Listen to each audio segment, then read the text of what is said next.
Empezar entonces. Bueno, buenos días a todos. La vez pasada estuvimos viendo ciudades del Renacimiento y vamos a ver un periodo que sigue después del Renacimiento, la historia cultural europea en la historia social, que es el Barroco. El Barroco normalmente se interpreta como un momento que surge después de la Contrarreforma. Ustedes recuerdan, en 1517, Lutero expone sus tesis en Alemania y eso desarrolla precisamente una reforma que trae muchísimas rupturas en la continuidad histórica y cultural europea.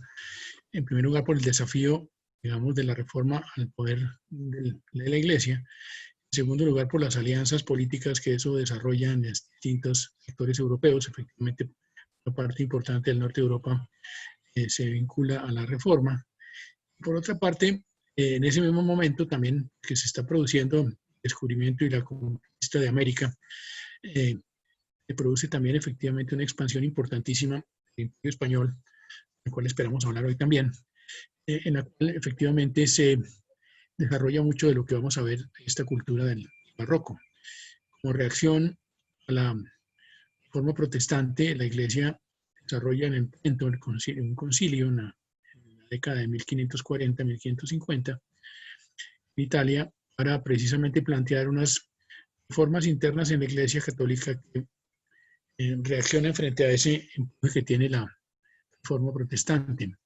Y uno de los argumentos fundamentales es un argumento de tipo cultural, y es que hay que haber una expresión nueva de la arquitectura del arte católico, y ese arte esencialmente es el barroco. El barroco tiene expresiones en música, literatura, efectivamente en pintura, en escultura, muy importantes en arquitectura y aún en el mismo paisajismo, en la misma urbanismo y arquitectura. Este periodo, el barroco, es un periodo que dura más o menos hasta principios del siglo XVIII. En el caso americano, por ejemplo, en ciudades como Popayán, la iglesia más importante de Popayán es San Francisco. Es una iglesia de la segunda mitad del siglo XVIII, iglesia todavía barroca. Digamos que hay un barroco tardío en América, de manera que estamos hablando de que el barroco es una especie de estado de espíritu, como el Renacimiento se extiende primero de Italia al resto de Europa, y en segundo lugar tiene como unas variantes regionales muy particulares. Es interesante que el barroco en América Española, tiene un florecimiento extraordinario en países como México, como sitios como Quito, Lima. Por supuesto, es muy importante lo que pasa en el Brasil. Entonces vamos a ver un panorama general de lo que estas ciudades de arquitectura del barroco nos muestran en esta época. Entonces, nosotros tenemos efectivamente un programa de transformación, digamos, de esa política religiosa y cultural de la Iglesia. Hay unas transformaciones en las técnicas. En el barroco estamos en vísperas de la revolución industrial. Vamos a tener mucha construcción, pero no necesariamente una construcción con la misma tecnología que va a venir. Pensemos en el hierro, por ejemplo, en la revolución industrial. Hay algunos grandes arquitectos, como los arquitectos que hacen grandes ciudades, como las que Pedro el Grande, el emperador de Rusia, hace. De hecho, hay unos grandes jardines y grandes palacios como Versalles. Ese poder centralizado muestra precisamente en el barroco. Muy fuerte los papas en Roma, reformando a Roma. Lo vimos en parte de la sesión pasada, desde finales del siglo XVI. Son muy fuertes efectivamente los reyes o los emperadores, precisamente haciendo grandes jardines o grandes palacios. El barroco se vuelve también una arquitectura urbana, se vuelve un teatro urbano en ciudades como, por ejemplo, Londres o, por ejemplo, París, por ejemplo, Turín. Tienen una arquitectura barroca muy destacada. Y, por supuesto, notablemente, curiosamente, una de las capitales barrocas más importantes es Washington. Washington, distrito capital, que funda a final del siglo XVIII y que precisamente tiene muchísimos elementos de ese concepto barroco. En ese mismo periodo, sobre todo en el siglo XVII y XVIII, y en particular en la parte en que, digamos, descubre Pompeya en el siglo XVIII, pues hay un interés enorme en el pasado como en el Renacimiento, pero efectivamente este sigue siendo un tema muy importante en la cultura. Entonces el Concilio de Trento trae efectivamente muchos paradigmas, muchos planteamientos. Hay que hacer así como los protestantes estaban haciendo, siguiendo un poco también lo que pasaba con Mahoma en el Corán. una, eh, una prohibición de las imágenes como algo que sería inconveniente, y entonces despojan de imágenes, por ejemplo, las iglesias holandesas, el calvinismo es parte de la reforma protestante, pues no tiene ninguna imagen.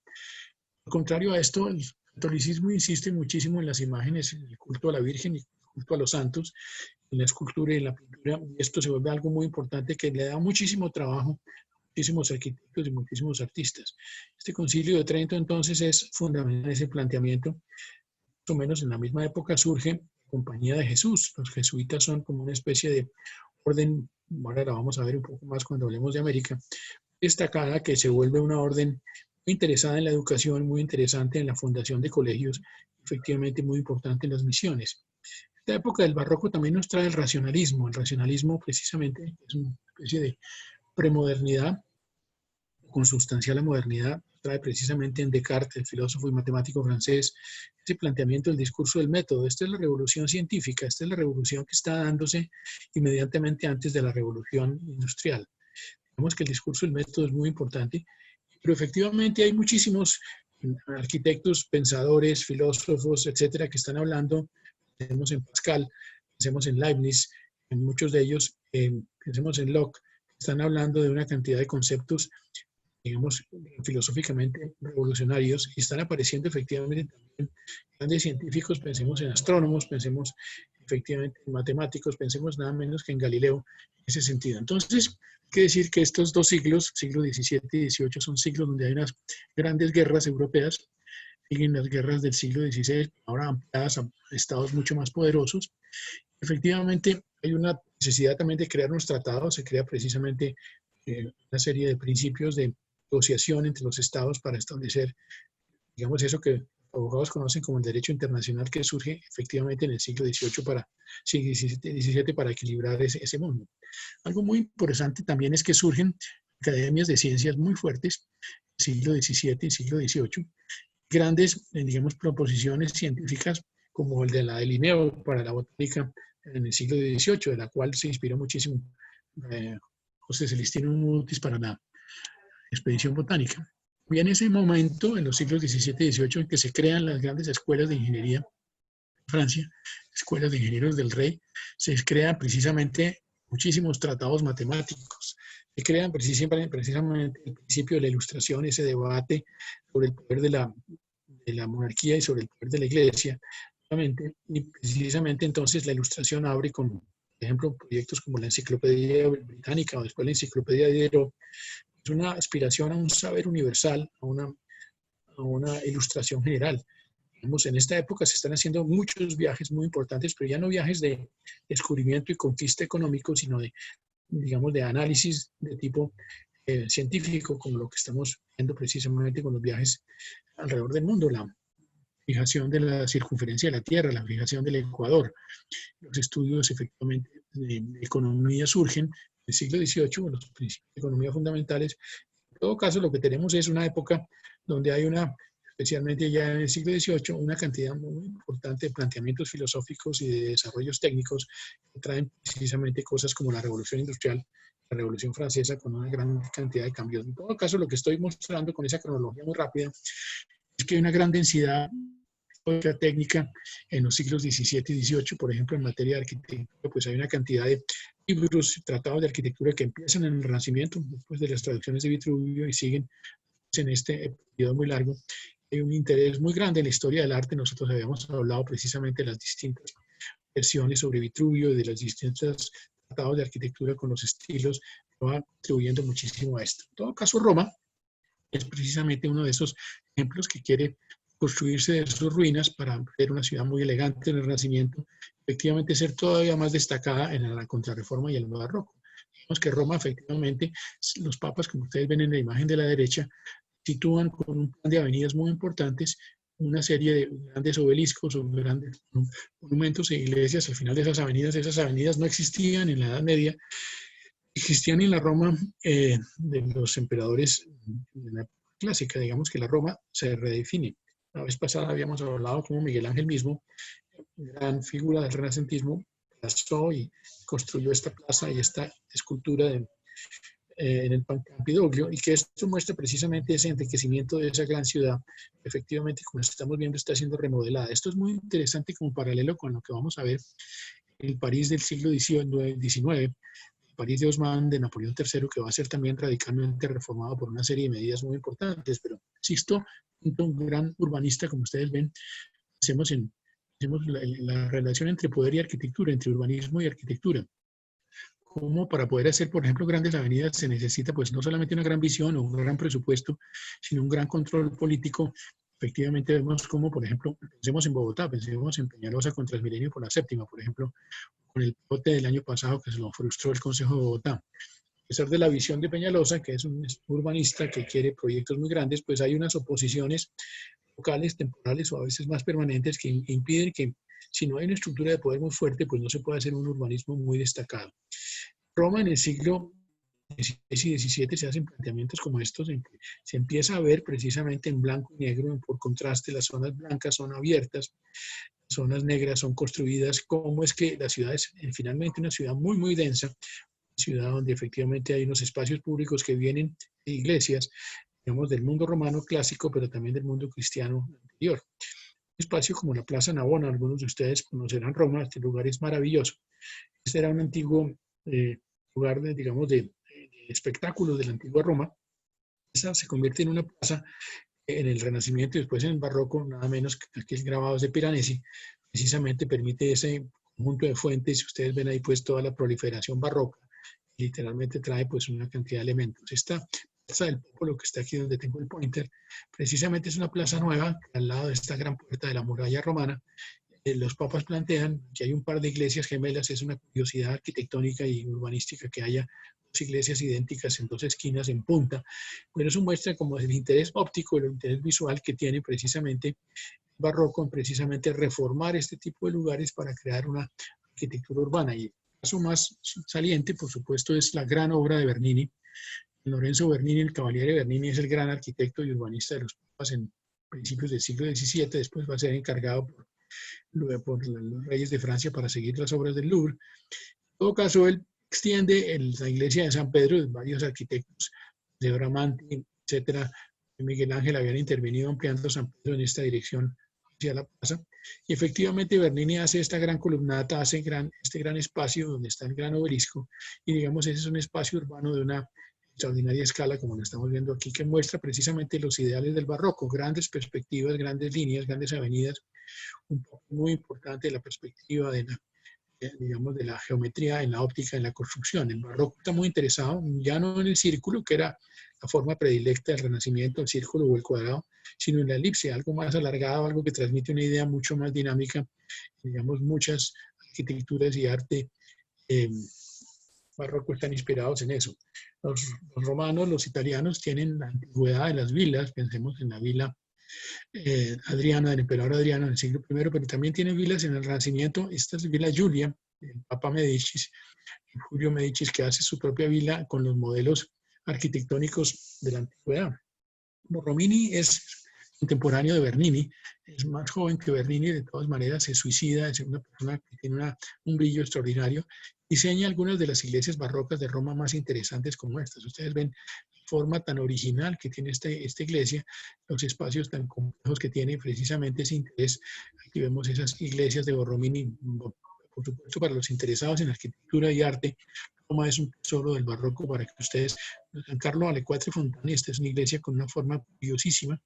Pensemos en Gaudí, pensemos en el gran arquitecto de Barcelona de finales del siglo XIX, también muy motivado por los temas religiosos, pero también una persona que trabajaba muy solitariamente y muy creativamente y con unas formas muy complejas de diseñar y de construir. En todo caso, esta es la arquitectura barroca, pues con su pleno esplendor. Entonces, es una arquitectura que quiere mostrar efectivamente mucha novedad, siendo clásica, quiere tener efectivamente una personalidad propia, digamos, ya no ese orden, digamos, esa condición hierática que tiene el Renacimiento. La iglesia de la Compañía en Quito, la iglesia de los jesuitas, es un tesoro, es una de las iglesias más importantes en el arte colonial hispanoamericano, es una iglesia barroca construida en el siglo XVII. Efectivamente, entonces en Italia, por ejemplo en Turín, está Guarini con obras como estas, que efectivamente muestran ese interés del barroco en este conjunto de cosas.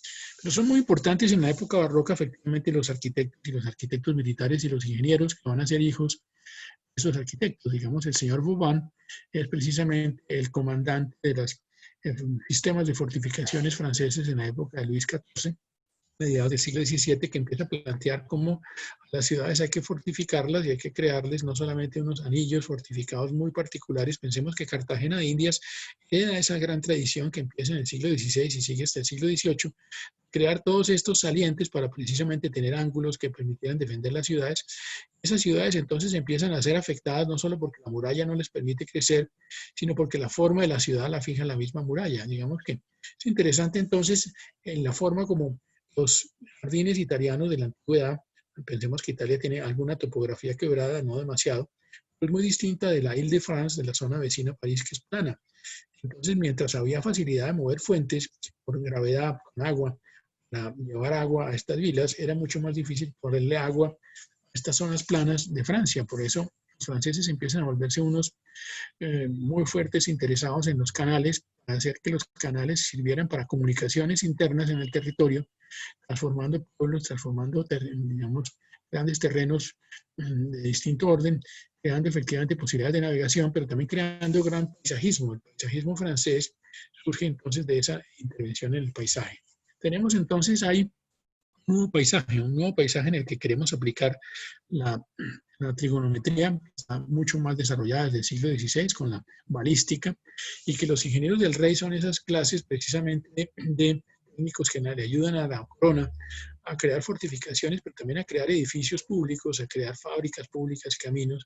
Se necesitan entonces manuales técnicos, la topografía, con nuevos aparatos, la óptica avanza mucho en los siglos XVI y XVII, se crean microscopios y telescopios, con la topografía se empiezan a hacer planos de terrenos, se empieza a hacer una geografía nacional muy potente, se crea el Observatorio de París, importantísimo antecedente del Observatorio de Bogotá. Se construye mucho, se construye con técnicas, como ustedes ven aquí, muy sencillas, de herramientas tradicionales. Efectivamente, estas máquinas simplemente son las mismas máquinas romanas, pero todavía movidas por caballos y personas con las cuales se están haciendo grandes obras. Pero no hay motores a vapor, todavía no hay revolución industrial. Digamos que lo que es interesante en todo caso es que hay movimiento, por ejemplo, de grandes obeliscos o construcción de grandes puertos, como lo estamos viendo aquí. Digamos, hay obras muy grandes en el sentido de la poder. Muchas obras marítimas empiezan a recuperar los puertos, empiezan a hacer pilotajes, empiezan a hacer dragados de los ríos, empiezan a hacer, digamos, obras hidráulicas más y más complejas. Ustedes ven entonces, empiezan, por ejemplo, en Cartagena de Indias, en el siglo XVIII, los pilotes de madera con los cuales se defiende la costa de Cartagena tienen precisamente puntas metálicas como las que vemos en estos esquemas de pilotes. Este canal es muy interesante porque une el Mediterráneo con el Atlántico, lo sueña Leonardo da Vinci en el siglo XVI, pero lo va a construir un señor que es un administrador de impuestos del rey Luis XIV, pero lo va a solicitar construir porque estos son como 280 kilómetros, hay que subir a unos 200 o 300 metros de altura aquí con relación al nivel del mar. Hay que crear entonces una empresa muy grande y entonces esto es un desafío muy grande porque precisamente necesita no solamente el permiso del rey, sino que necesita probar que la ingeniería iba a funcionar y probar que el modelo económico del canal iba a funcionar. Es muy interesante entonces que la historia de ese canal es la historia de un primer canal en el cual hay una asociación público-privada, hay un canal muy exitoso en términos del tráfico que mueve, el impacto que tiene, efectivamente que la obra se vuelve ya no una obra, sino un conjunto de obras muy grandes. Entonces, este rey Luis XIV precisamente es un gran constructor, un típico rey barroco, muy poderoso. El Estado soy yo, sostenía él. Efectivamente tiene un ministro de Hacienda poderosísimo, con el cual organiza y financia todas estas obras. Esas obras son realmente majestuosas. Luis XIV deja una infraestructura enorme a su país en materia de canales, en materia de caminos, en materia de paisajismo. Aquí vemos cómo estos canales, esos estanques tenían efectivamente un cuidadosísimo paisajismo. Todo esto eran unas escuelas de arquitectura y de ingeniería que estaban apoyando los proyectos del rey. Esto llena a Francia de unas condiciones extraordinarias de avance. Estos esclusas que vemos acá, las máquinas para poder controlar el agua en los cambios de nivel de los canales, pues son hechas en madera, pero están hechas con unos planos de ingeniería pues muy avanzados, digamos, y los materiales no son avanzados, pero son muy avanzados esta concepción. Ustedes ven aquí la cantidad de detalles que tienen estos proyectos, digamos, lo que significa que hay un sistema de planeación y ejecución de obras muy organizado. Hay una gran preocupación por la escasez de madera porque digamos, la deforestación europea ha sido exagerada, y los reyes de Inglaterra primero y los reyes de Francia después, por ejemplo, decretan suspender la explotación de los bosques y hacer unas grandes plantaciones de bosques en sitios particulares, pero además obligar a que todos los grandes caminos o todos los grandes canales tuvieran siempre árboles a los lados. Esto es muy importante para precisamente crear ese paisajismo. Tiene que ver con esas avenidas o con esas alamedas, la idea de que es muy agradable tener árboles porque nos dan sombra o nos controlan el ruido o nos mejoran el aire, es algo muy importante. Entonces el paisaje de los pueblos y los campos se va llenando de canales. Efectivamente ese es un mundo que tiene efectivamente a unos grandes constructores de puentes. París va a tener muchos puentes en el siglo XVII, Londres también. Efectivamente, Londres tiene efectivamente una historia muy interesante en el siglo XVII, que es que incendia en 1666, incendian cientos de iglesias, se incendia en el centro de la ciudad, y corresponde precisamente a alguien, que es Christopher Wren, que era arquitecto y astrónomo y matemático, ser el reconstructor de Londres en gran cantidad. Digamos, la Catedral de San Pablo, que quiere copiar en alguna medida la Catedral de San Pedro, pues se reconstruye porque la Catedral medieval es destruida, y este es el famoso caballero arquitecto, es un personaje nuevo, porque él ya no es un albañil, este hombre es básicamente un gran diseñador, digamos, estructural y arquitectónico, digamos, evidentemente pertenece a la clase academia, a Oxford. Efectivamente es un intelectual que hace maquetas, que es un poco como Brunelleschi, pero él ya no vive en la obra. Sin embargo, maneja muchísimas obras, es un personaje muy importante en la sociedad británica. Esta sociedad británica, por ejemplo, está haciendo, digamos, viviendas de interés social, digamos, como estas viviendas que los banqueros alemanes también estaban haciendo en el siglo XVI para atender esa pobreza urbana. El señor Wren hace proyectos de ese tipo. En todo caso, lo que es interesante es que él está inspirándose en la arquitectura italiana para hacer efectivamente una traducción al medio británico de esa gran arquitectura barroca. Es interesante esa relación entre astronomía y arquitectura. Estoy trabajando ahorita en un artículo precisamente sobre la relación entre Francisco José de Caldas, que era astrónomo y botánico, pero también estaba muy interesado en la arquitectura. Es muy interesante esa relación, digamos, entre la arquitectura como cultura, efectivamente lo que es esa época. En todo caso, a él le toca reconstruir 51 iglesias de las 87 destruidas, o sea, alguien que tiene que trabajar en 51 iglesias tiene que ser muy capaz para poderlas hacer todas y todas bien. Una de las cosas que él hace precisamente fuera del observatorio de Greenwich y los hospitales, en muchos palacios, que tiene un volumen de obras absolutamente envidiable, es que efectivamente él se preocupa por el problema de la acústica de esas iglesias. Entonces encuentra unos principios muy interesantes para precisamente reformar esos antiguos edificios. Aquí vemos precisamente las secciones de las antiguas catedrales góticas, la forma como entonces esas catedrales van a ser reemplazadas. Londres efectivamente, hasta el incendio, había sido una ciudad con techos de paja, con construcciones de madera. Efectivamente el incendio hizo que se creara Lloyd's de Londres, que era una compañía de seguros que desde entonces creó una gran industria aseguradora en Inglaterra y en el mundo, y cuerpos de bomberos precisamente para poder controlar los incendios. En todo caso, el incendio a esta zona central de la ciudad, ustedes ven ahí, se destruyó completamente. Efectivamente, la discusión es cómo vamos a reconstruir a Londres. Tenemos la posibilidad de hacer una ciudad nueva. Entonces, hay propuestas como esta que está acá, donde se plantean avenidas barrocas, plazas barrocas, etcétera, unas reformas muy importantes, un poco a la francesa, un poco a la romana. John Evelyn, este señor, es un personaje maravillosamente interesante que está en la bibliografía del curso, en el libro de Glaken, de Huellas en la Costa de Rodas. John Evelyn es una persona que se preocupa de la naturaleza, por los árboles. Uno de los grandes ideólogos, como absolutamente visionario, 3 o 4 siglos antes del movimiento actual. Evelyn nos habla de la importancia de las especies vegetales para la descontaminación del aire. Y precisamente nos habla de, digamos, en general, el cuidado que tiene que tenerse para evitar ese deterioro ambiental desde los primeros anticipadores de estos. Él es uno de los que plantea una ciudad con una serie de grandes avenidas, pero Londres se tortula y no hace eso. Evelyn, aquí está precisamente, él está muy preocupado porque precisamente al principio de la revolución industrial, el vidrio y el hierro estaban produciendo un agotamiento de las maderas. Él es uno de los socios y fundadores de la Royal Society, una academia precisamente donde estaría nada menos que Newton. Entonces, curiosamente, estas ciudades ideales, llamémoslas técnicamente hablando, ya no se construyen en Londres después del incendio, sino se construyen en Norteamérica. Esta es la ciudad de Filadelfia, precisamente, que fundan los cuáqueros William a final del siglo XVIII, que tiene 5 plazas. efectivamente tiene una geometría muy organizada y esta es muy parecida a algunas de las ideas que hubo en el concurso para Londres. Precisamente entonces, ciudades como eh, Williamsburg en Virginia y sobre todo en particular ciudades como Savannah en Georgia, fundadas en el siglo XVIII por los ingleses, en los Estados Unidos tienen precisamente un urbanismo. Este urbanismo se había planteado para Londres en el siglo XVII, pero no se realiza sino en Estados Unidos después. Algo parecido a esto ustedes van a ver cuando hablemos de Le Corbusier en el siglo XX. Le Corbusier, el gran urbanista suizo-francés, plantea arrasar el centro de París para hacer rascacielos en los años 1920. Pero afortunadamente no le hacen caso. En todo caso, él va a proponer hacer edificios modernos en ciudades como Bogotá. Y digamos que los modernistas van a encontrar que no pueden trabajar fácilmente en Europa, pero pueden trabajar mucho más fácilmente en países nuevos como el Brasil. En todo caso, digamos que lo que pasa con Ren es parecido a lo que pasa con Brunelleschi, porque interesa mucho en el dibujo, se interesa mucho en el cálculo estructural, en la forma como las fuerzas se mueven. Ustedes ven aquí estas parábolas o catenarias son precisamente exploraciones que él hacía sobre cómo la forma de la bóveda tiene que tener una geometría particular para poder resistir. Él crea una bóveda doble. En todo caso, lo que muestra es esa relación tan fuerte entre arquitectura y técnica que desde el Renacimiento se va creando. Pero muy interesante para esta historia nuestra de ciudades es la de Pedro el Grande, el gran emperador de Rusia. Pedro el Grande, digamos que se vuelve alguien que quiere ver cómo moderniza Rusia muy rápidamente porque Rusia no tenía un puerto sobre el Báltico. Rusia era un país de campesinos con barbas largas y absolutamente rústicos. Y quiere entonces copiar la forma de construir barcos de los holandeses. Él se va a ver los astilleros de los holandeses. Se va a ver, entonces encarga a urbanistas y arquitectos franceses e italianos para crear una gran ciudad.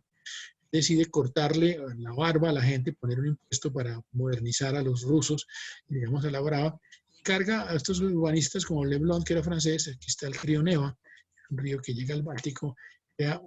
Planear una gran ciudad que es San Petersburgo, que era un barrial con unas murallas extraordinarias y con muchísimos canales. Es la Venecia del Norte, es una ciudad bellísima.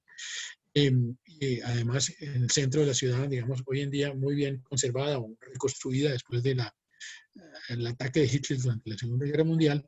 En todo caso, esta ciudad para poderla construir, tiene que construirla en un pantano donde hay mucha malaria, donde hay decenas de miles de muertos en la construcción de la ciudad, trabajo forzado.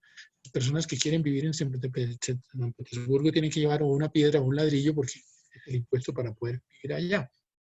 Aquí está la cuota anual de 40.000 personas que tenían que llegar a la ciudad con sus herramientas. Literalmente entonces perecía hasta el 50% de los trabajadores que llegaban. Pensemos en el costo que esto significa. Una de las cosas que él hace, tratando de copiar los jardines franceses, es este gran parque, el Gran Palacio de Petrodoro. Es un palacio que conocimos también, que tiene efectivamente unos grandes edificios y que tiene efectivamente unas grandes colecciones de arte. Esto muestra precisamente el papel que Luis XIV y luego los demás reyes europeos le dieron al palacio. Ya no es un castillo, el palacio es efectivamente la corte donde, como surgió con el paradigma del Renacimiento, hay una vida cultural muy fuerte, donde hay un control político a través de la corte, porque ahí se celebran efectivamente reuniones diplomáticas o reuniones políticas, o en todo caso, es el intento de los reyes por dominar a los nobles de las regiones, digamos, y culturizarlos. Allá hay teatro, allá hay música, allá hay colecciones, allá hay precisamente muchos artesanos fabricando lámparas, o fabricando pisos, o fabricando textiles. Efectivamente, entonces, estos palacios son sumamente importantes, por ejemplo, en la parte técnica, esas grandes cascadas, esos grandes elementos técnicos para poder mover el agua. Cuando uno recorre este jardín, se encuentra que el jardín está lleno de trucos, porque esto es antes del vapor y antes de la electricidad. Uno pisa en el jardín y entonces sale el agua, está lleno de, digamos, de sorpresas como las que estamos viendo aquí. Digamos que hay una gran sofisticación técnica y un gran poderío económico. Entonces, San Petersburgo, que lo estamos viendo aquí, alguna estudiante del curso está trabajando sobre San Petersburgo, ciudad interesantísima en varias épocas, pues, puede reemplazar a Moscú. Aquí está Moscú también. Moscú es interior, San Petersburgo está sobre el Báltico. Y en todo caso, Moscú también es una ciudad amurallada muy, muy extensa. Digamos, Pedro el Grande decide abandonar como capital y solamente hasta el siglo XIX volverse la capital digamos, del país. En todo caso, los jardines se vuelven una parte muy importante del experimento. Algunos de ustedes están trabajando precisamente sobre los jardines para el trabajo. Los jardines tienen una larga historia, desde los jardines musulmanes, los jardines romanos, los jardines egipcios, los jardines del Foro Romano, o algunos jardines medievales, y en particular los jardines del barroco. Precisamente en el barroco todavía tenemos un jardín que no es un parque público, por ejemplo, el jardín de Versalles es para el rey, el jardín de Pedro el Grande es para el rey. Estas vilas, precisamente, tienen unos grandes edificios, como ustedes ven aquí, pero también unos grandes espacios abiertos y unos jardines absolutamente monumentales. Esta historia de Versalles es muy interesante porque tiene una historia. Versalles, pues, es el gran palacio. ¿Cómo se le ocurre al rey hacer un gran palacio? Resulta que su ministro de Hacienda, el Carrasquilla de la época, resultó ser un ladrón, y no se sabía que él era un ladrón, y él entonces estaba robando la plata de la recaudación de impuestos, y entonces en un momento determinado este señor decide hacer un gran palacio cerca de París, aquí lo vemos, llama a los mejores arquitectos y a los mejores paisajistas y hace una fiesta con Diomedes Díaz, un fiestonón con el rey para celebrar la inauguración del palacio, pero comete el error de que, digamos, de hacer un palacio más importante que el que tenía el rey, y todo el mundo empieza a sospechar que el tipo había obtenido la riqueza en forma indebida. Efectivamente es acusado. Los arquitectos entonces es apresado. Los arquitectos de este señor, el señor Nicolas Fouquet, son precisamente los arquitectos con los cuales Luis XIV encarga el diseño de este tapiz. Versalles es un tapiz. Fíjense ustedes la cantidad de detalles paisajísticos que tienen estos jardines, estas avenidas, estos cuerpos de agua, estos edificios. Es algo inmenso, en lo cual gasta el rey francés pues una fortuna de impuestos de varias generaciones. Se dice que Versalles es una de las causas lejanas de la Revolución Francesa. Pero en todo caso, Luis XIV tiene ahí precisamente una oportunidad de visibilidad. No se bañaba el señor, se bañó 2 o 3 veces, la vida le daba gripa. En todo caso, sus ingenieros tienen que ingeniarse cómo subir el agua con estas máquinas, otra vez antes del vapor, máquinas de madera, todavía funcionan, suben el agua hasta este sector antiguo. Hoy en día los ambientalistas, los activistas verdes hablan de que los campos de golf o la ganadería son de los grandes enemigos precisamente para el cambio climático. Los campos de golf consumen muchísima agua, un jardín como estos consume muchísima agua, es evidente. En todo caso, Versalles se vuelve un prodigio de diseño paisajístico. Ustedes ven aquí los edificios y ustedes ven aquí la cantidad de jardines que hay. Estos jardines son distintísimos de los que vamos a ver, que son los posteriormente interesantes también jardines ingleses. El edificio es absolutamente monumental. Esto tiene unas dimensiones absolutamente enormes. Aquí existen muchas burocracias, aquí existen actores, aquí existen pintores, aquí existen las zonas de la reina. Digamos que es una cosa difícil de decir. Esto es una especie de género nuevo, es una especie de ciudad-palacio, algo absolutamente extraordinario en cuanto a la cantidad de actividad. Tiene un gran teatro, digamos, el gran teatro francés se impulsa desde el siglo XVII con los grandes autores por el rey. Efectivamente, tenemos entonces en el siglo XVII ese surgimiento de esos planteamientos ambientalistas, como mencionamos, del señor Evelyn en Inglaterra. Y precisamente basados en Evelyn, que se interesa tanto en el medio ambiente, los ingleses tienen un paisajismo inglés muy distinto del paisajismo francés. Digamos, el paisajismo inglés sigue las formas naturales de los quebradas, de los estanques, de los humedales, de las superficies, de las montañas, de las colinas. Decide entonces hacer un paisajismo que no es intrusivo, que no es dominador y es completamente distinto. Aquí vemos algunos de los ejemplos en el siglo XVIII de los jardines franceses. Uno de los problemas políticos y prácticos del rey francés es efectivamente cómo habitar, precisamente dónde estar, qué situación tener para la capital del reino. Es la sede del rey. Digamos, sin duda los reyes se sienten incómodos en París, sienten que la ciudad es estrecha, no pueden hacer precisamente esos grandes jardines. Deciden pasar de esa ciudad que era literalmente medieval a volver una ciudad-palacio. Digamos, evidentemente en esta ciudad donde todo era estrecho, donde habían habitado los reyes en este territorio desde hacía mucho tiempo, pues va a ser mucho más difícil. Los reyes han tratado efectivamente de ampliar el Palacio del Louvre, se han hecho muchas obras. Se ha hecho una cosa que se llama los hoteles, más bien serían como los palacios urbanos de los príncipes. Tenemos un noble regional del sur de Francia, crea un palacio urbano porque el rey obligaba a que los nobles tuvieran habitación en la ciudad. Ese palacio pues es una casa que no es la de una persona de otro nivel económico, tiene grandes caballerizas, grandes jardines, y es una especie de expresión de cómo la corona va centralizando a Francia. Ese mismo final del siglo XVI y el concurso del siglo XVII muestra ese embellecimiento de las plazas, que hay algún desarrollador que decide que van todas las casas, compran todas estas manzanas de la zona central, hacen una gran plaza, hacen un gran teatro urbano, digamos, ahí con un monumento Eso es típico del urbanismo barroco, que va a tratar de copiar después precisamente el urbanismo del siglo XIX de la misma ciudad de París. Por ejemplo, pensemos que estas plazas con estas formas, por ejemplo, circular u octogonal, son plazas absolutamente artificiales y son el resultado de tratar de modernizar el París medieval. En todo caso, Francia está yendo contra sus vecinos, contra los holandeses, contra los alemanes, contra los catalanes, y efectivamente vive en guerra por un tiempo muy largo. Digamos, los reyes quieren ampliar entonces el palacio del Louvre, que está al lado del río Sena, como ustedes ven ahí van creando estos jardines laterales.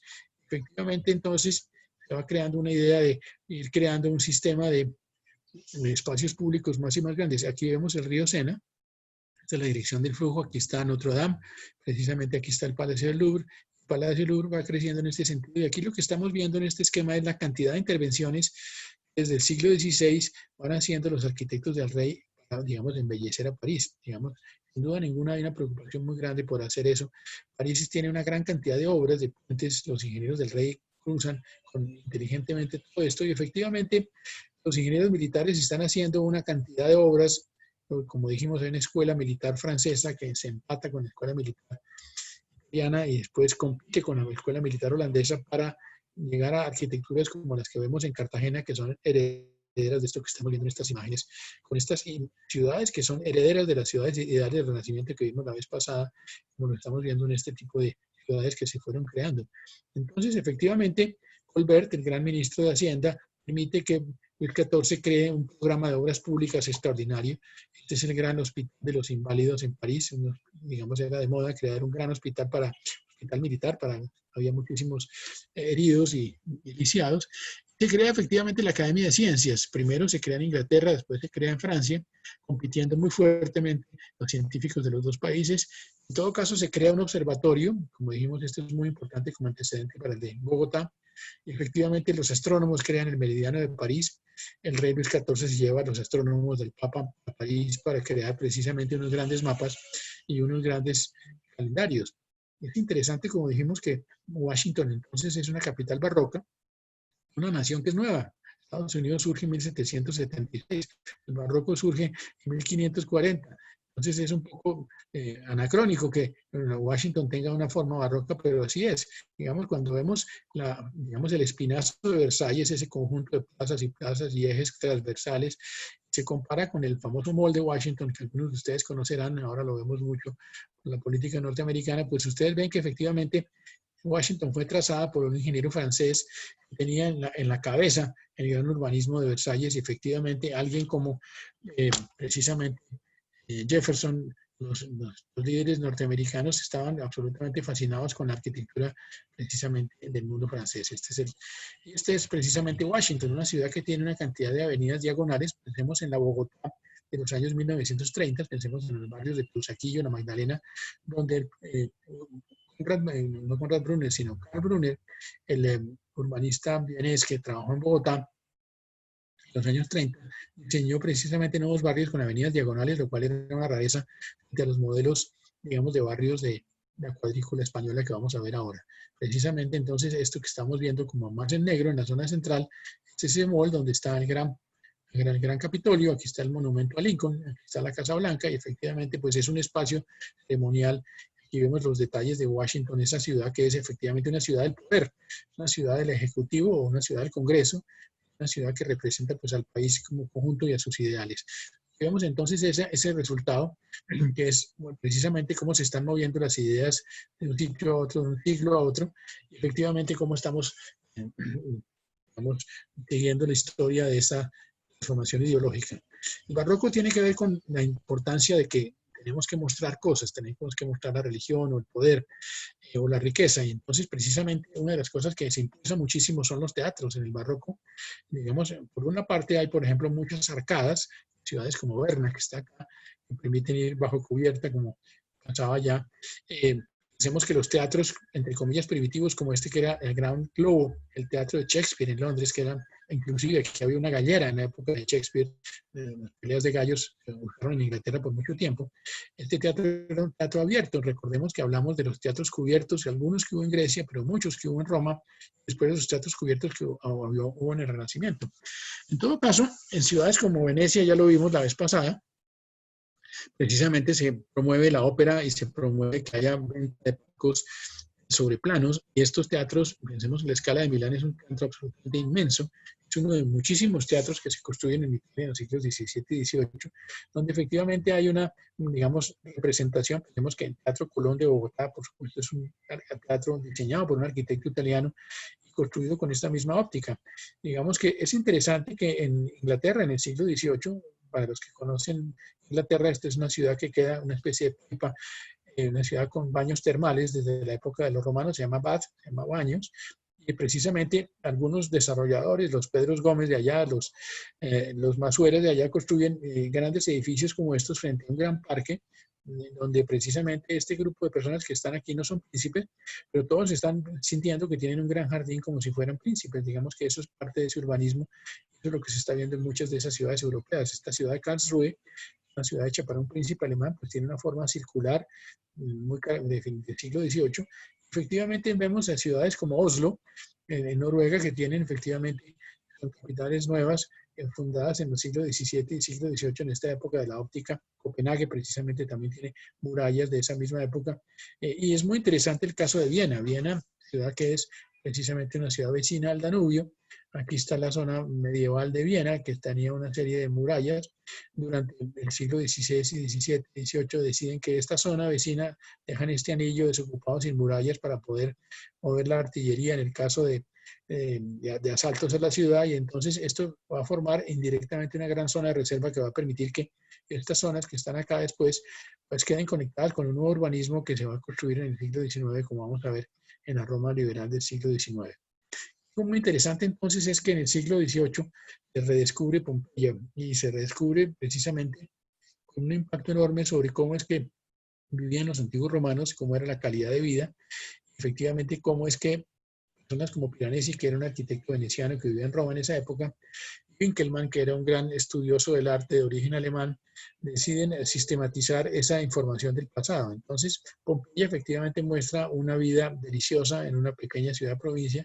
Efectivamente, con estas imágenes de Piranesi se ve precisamente que son análisis de las construcciones romanas clásicas, la calidad de la antigüedad romana, también la presencia de las ruinas romanas en la situación contemporánea, como la columna de Trajano. Efectivamente, esta es en la Roma antigua, son las cárceles de Piranesi, muestra efectivamente una cosa que se vuelve un coleccionismo. Todo el mundo quería viajar a Italia, todo el mundo quería saber de Italia, en materia literaria o en materia arquitectónica o en materia artística. Estos pedacitos de Roma vieja, estos plano maestro de Roma hipotético, porque se supone que había, no, Roma estuvo representada en un plano totalmente de mármol, y estos pedacitos del plano de mármol se rompieron. Es como si en la Panamericana el ploteo de AutoCAD nos hubiera quedado roto, y entonces estos pedacitos los pone aquí hipotéticamente Piranesi para mostrar cómo sabemos partecitas de Roma, pero nos cuesta trabajo imaginarnos el conjunto y cuál es su orden. En todo caso, la memoria de la arquitectura antigua y la visión de la arquitectura antigua trae que arquitectos como estos del señor Boulez de la época de la Revolución Francesa, 1780, plantean unos grandes edificios nuevos, los plantean como proyectos académicos en las escuelas de arquitectura de París. Ellos no saben todavía cómo se van a poder construir estas macrobóvedas, pero plantean realmente una especie de arquitectura fantástica. Esto le va a fascinar, por ejemplo, también a arquitectos como los de Hitler en el siglo XX. Entonces hay un gran interés en el pasado. Se están construyendo entonces algunos museos, por ejemplo, del arquitecto Soane en Londres, y efectivamente hay un gran interés en las ruinas como estas que vemos aquí, en este sentido. Entonces, vamos a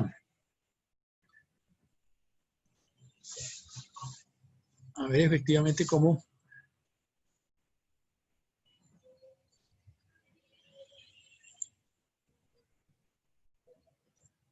seguimos viendo esta antigüedad.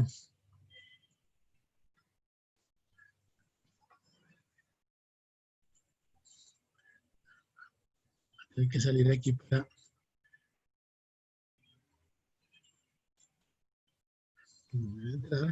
Aquí seguimos viendo tu pantalla, Hernando. Así, la verdad es que tengo la dificultad de encontrar el icono de la parte baja. No lo encuentro. Se me pierde el icono. Entonces, de la presentación que tiene que ver con descubrimientos. ¿La tienes tú? Sí, ya la descargo.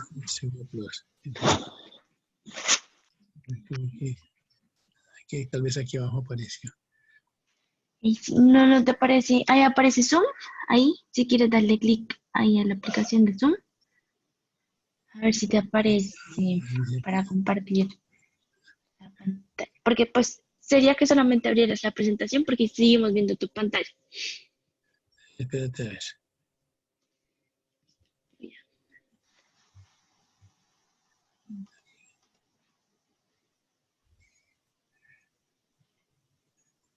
Descubrimiento de la colonia. Sí, fíjate que aquí ya lo encontré. Ah, listo.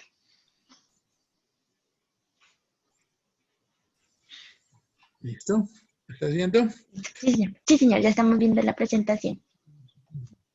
Bueno, muchas gracias. En todo caso, digamos, hemos hablado rápidamente de los siglos XVII y XVIII, hablando del barroco. Digamos, esta presentación tiene que ver con los siglos XVI, XVII y XVIII. Esta siguiente presentación tiene que ver cómo nuestro territorio de América pasó de una época, unos 2 o 3 décadas de descubrimientos, a una época mucho más larga de colonia hasta 1810 literalmente. Nosotros tenemos entonces una transformación de España dentro de Europa, en la relación entre España y sus vecinos, en la relación entre España y la Iglesia, España y la Reforma Protestante, principios de las ideas que tuvo España para planear el urbanismo en el nuevo continente, de dónde venían esas ideas, qué experiencia en fundar nuevas ciudades había, quiénes eran los descubridores y quiénes eran los colonizadores y qué reglas tenían con la colonia, cómo es que se hacían los planos para estas ciudades de América, cómo es que fueron llegando precisamente esos artes renacentistas y barrocos que ya hemos visto, cuáles eran esas imágenes interesantes de la colonia, cómo se fueron formando territorios en los distintos sectores o países o provincias o capitanías o gobernaciones o virreinatos, cómo se ensayaron proyectos sociales muy interesantes como la República Guaraní de los jesuitas en Paraguay, cómo es que los jesuitas precisamente representaban una mentalidad distinta del siglo XVI y XVII, cómo ya en Colombia, ya no solo en América, empezaron a tener unas raíces antes de los españoles sobre cómo eran los asentamientos urbanos, cómo teníamos efectivamente nosotros entonces algunas ciudades coloniales muy interesantes como Tunja, donde venían los aportes a las ciudades nuestras y qué influencia empezaron a tener de los afrodescendientes y del mundo colonial. Descubrimientos significan, el profesor Mauricio Nieto en la Universidad de los Andes es un campeón en este sentido, hizo un trabajo extraordinario sobre los instrumentos de navegación precisamente en el siglo XVI, con los cuales se hicieron los descubrimientos. Se necesita para un descubrimiento que haya un conocimiento suficiente, que haya un atrevimiento. Los promotores quieren irse a otra parte, que hay unos promotores como la reina Isabel o Colón. Tiene que haber una cantidad de elementos técnicos, científicos, políticos que hacen que los descubrimientos no se puedan producir necesariamente en cualquier momento. Lo mismo pasa en general con la pregunta de la innovación. ¿Cómo es que podemos producir inventos en un momento determinado o novedades?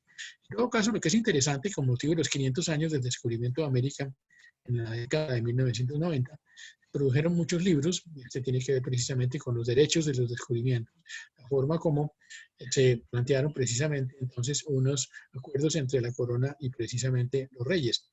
Nosotros sabemos que los descubrimientos tuvieron mucho que ver con el desarrollo de la navegación y que estas distintas embarcaciones, desde los egipcios, donde había galeras, donde había muchos remos, donde efectivamente había una gran, digamos, calidad, los barcos eran muy chiquitos, eran inicialmente barcos de río, se fueron volviendo más grandes, los romanos alcanzaron a tener remes o trirremes, tres niveles de remeros, por supuesto ellos estaban condenados y eran prisioneros.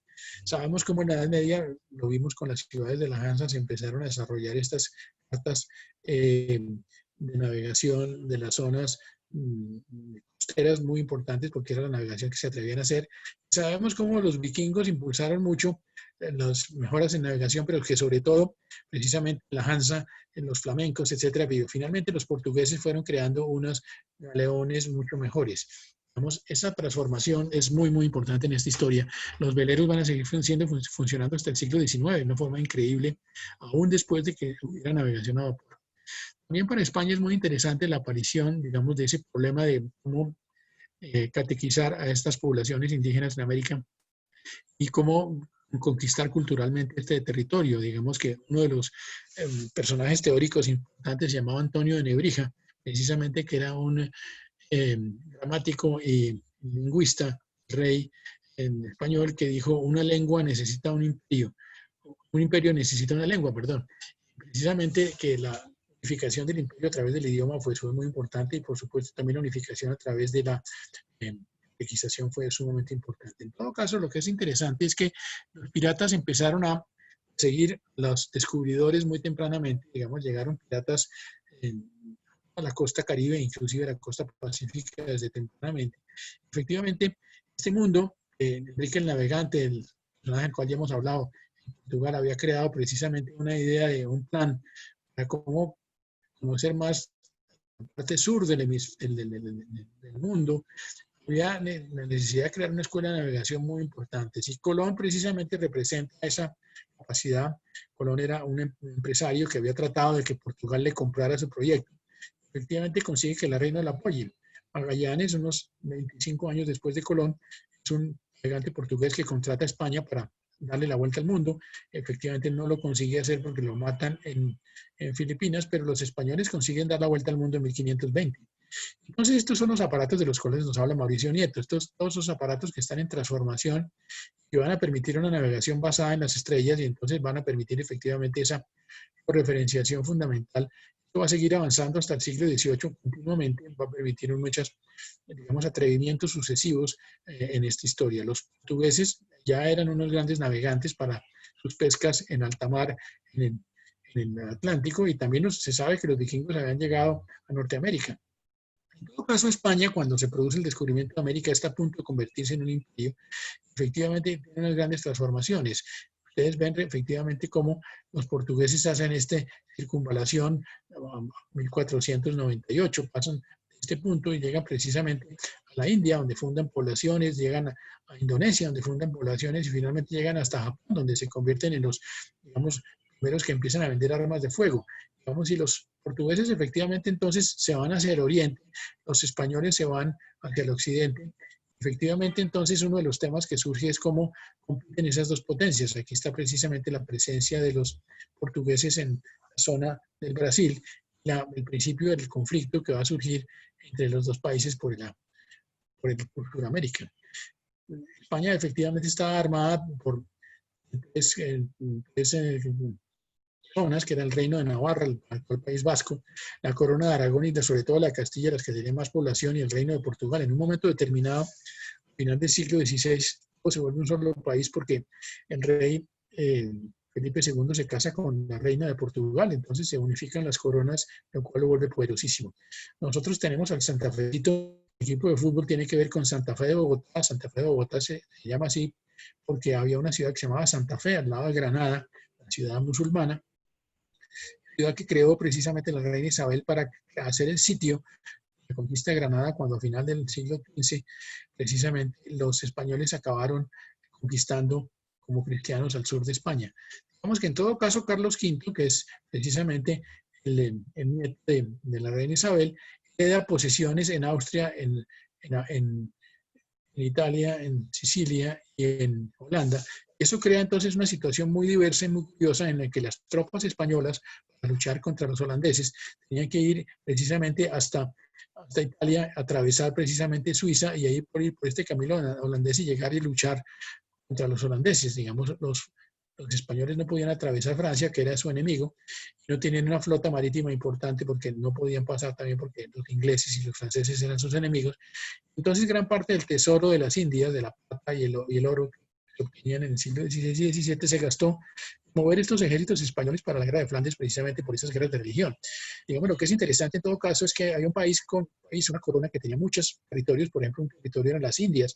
Aquí se ve que en 1524 se crea como un departamento administrativo distinto para las Indias, distinto que el que manejaba Italia o Portugal. Digamos, cada una de esas zonas, la corona tenía distintos impuestos. La alcabala era el impuesto del IVA, y precisamente existían muchísimos impuestos. La plata americana, ustedes ven aquí 2 millones de ducados, comparados con las cifras de los impuestos, pues era una cifra muy importante de todas maneras la plata americana.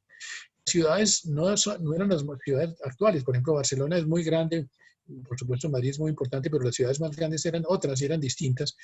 Este tema precisamente muestra cómo España tenía precisamente una transformación. Después el rey de España, Felipe II, convirtió a Madrid en capital y la ciudad empezó a crecer.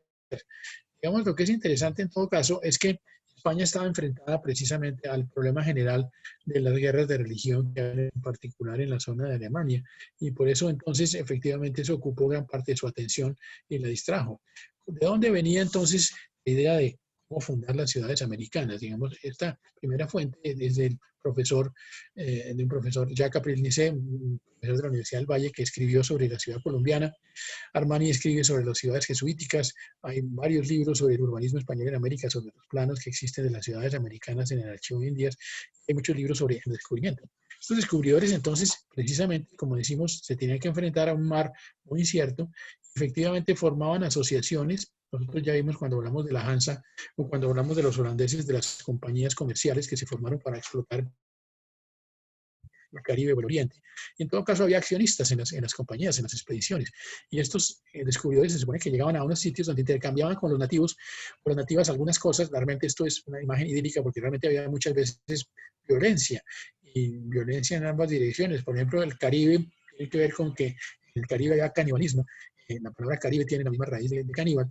Efectivamente, estos conquistadores, o más bien antes estos descubridores, estos son documentos precisamente entre Colón y los reyes católicos, establecían en estas escrituras efectivamente cómo eran las capitulaciones, básicamente que los descubrimientos se hacían a nombre del rey, que efectivamente las tierras tenían que tener un poder finalmente de la corona, pero que por varias generaciones los hijos o los descendientes del conquistador, del descubridor, van a ser como los señores feudales de ese territorio a nombre del rey, y que en todo caso cuando se encontraran tesoros había que darle la quinta parte del tesoro, el 20%, al rey. En todo caso que esos privilegios se volvieron efectivamente la fundación de lo que se llama la encomienda, institución muy importante para la historia americana, porque se extendió literalmente hasta el siglo XVIII. En todo caso, ¿cómo se hacen los planos para hacer muchas ciudades? En nuestro continente hay muchas ciudades. Este es el plano de La Habana, Cuba. Ven aquí en la bahía interior de La Habana. Aquí ven ustedes la ciudad de La Habana, donde todavía no había una fortalezas alrededor de la ciudad. Los piratas ya habían empezado a atacarla y entonces los españoles creaban un fuertes a la entrada de la bahía y ponían una cadena, como lo vimos en Estambul, San Bizancio, y efectivamente creaban unos castillos importantes en la parte externa, pero después acabaron fortificando mucho más a la ciudad. Aquí vemos precisamente la ciudad tiene ya una muralla alrededor. Parecido a Cartagena, ciudad con la cual hay mucho paralelismo, pues la ciudad tenía un urbanismo un poquito desordenado en la parte interior. Estas calles no son muy simétricas. Aquí hay algunas plazas donde hay algunas iglesias. En todo caso, la ciudad es una ciudad, aquí vemos Santo Domingo, en la República Dominicana, está en la desembocadura del río sobre el mar, ciudad también fortificada. Entonces, empezaron a crear ciudades-puerto. Naturalmente, primera colonia, la primera conquista se desarrolla ocupando el Caribe y creando estas fortificaciones para poder defenderse precisamente de esa cantidad de piratas. Una ciudad muy rara y muy distinta, por supuesto, es la Ciudad de México, Tenochtitlán, precisamente. Esta es la plaza de doble tamaño, la Plaza Mayor de México, que es mucho más grande que las plazas españolas, que las plazas mayores. Y entonces, efectivamente, ese es un caso excepcional. La Ciudad de México, además, es una ciudad que era muy grande cuando la conquistaron los españoles y fue muy grande toda en la colonia. Era una ciudad maravillosa cuando la visitó Humboldt en 1802. Tenía unos barrios inmensos, acueductos inmensos, tenía colegios de minería, tenía palacios, una ciudad absolutamente extraordinaria y atípica dentro de la historia hispanoamericana. Ustedes ven aquí que esa ciudad efectivamente tenía no solamente arquitecturas originales prehispánicas muy importantes sobre las cuales se elevaron las arquitecturas españolas, sino una gran escala precisamente. Pero también hubo muchas ciudades nuevas que eran de tipo minero, por ejemplo Potosí en Bolivia, o por ejemplo Guanajuato en Perú, en México, ambas ciudades basadas en la plata. Los mineros de Guanajuato llegaban a esta montaña y tenían que rápidamente ocupar su mina y empezar a explotarla. Y entonces las calles son completamente medievales y son unas calles laberíticas. Y los que conozcan Guanajuato sabrán que es una ciudad bellísima en cuanto a la curiosísima topografía que tiene. Es una ciudad muy atípica. En todo caso, los españoles fundaron efectivamente decenas de ciudades en el siglo XVI. Muchas de ellas fueron ciudades nuevas, pero muchas de ellas, como vamos a ver en el interior, eran ciudades que se basaban en las ciudades o en los sitios que los indígenas tenían. Esta ciudad, por ejemplo, ustedes ven, esta es Caracas, es una ciudad fundada en el siglo XVI, donde ya hay una cuadrícula urbana muy organizada. Se supone que esta es una cuadrícula teórica, fíjense ustedes que para los arquitectos e ingenieros acá Aquí no se está tomando en cuenta la topografía, las curvas de nivel de la ciudad ni los ríos, sino que la cuadrícula se pone ahí como si fuera un papel trazo encima de la geografía general, y esta ciudad podría crecer con estas mismas direcciones de calles y carreras en las direcciones siguientes. La ciudad de Panamá, para los que la conocen, esta es la segunda ciudad de Panamá, la que estamos viendo acá, porque la primera fue destruida por los piratas en el siglo XVI, por Morgan.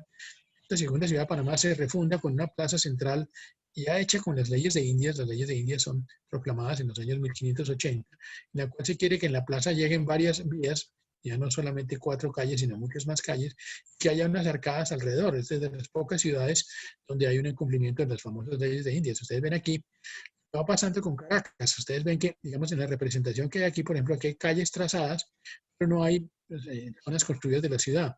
Digamos que la ciudad colonial va creciendo muy despacio porque hay un crecimiento demográfico muy pequeño, hay un crecimiento económico muy pequeño. La ciudad va ocupando las manzanas, va dejando algunos espacios abiertos para las plazas y para las iglesias.